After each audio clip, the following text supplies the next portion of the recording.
Now I know I've never done this car before. It's a 1965 Volvo model 544.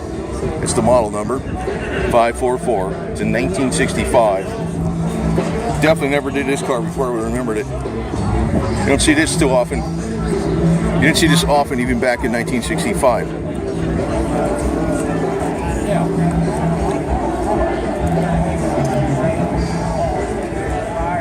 And look at that shifter down there, man. It's like transmission's mounted pretty far forward, so.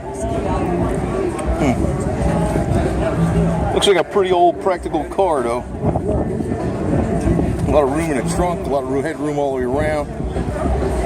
You know, basically the problem is back then, I guess this was not a cheap car to buy. That's probably what it was, but unless you're in Volvo land, right? I think anything that was imported was pretty expensive compared to American, but you know, the quality was there, definitely. The quality of Volvo was always there.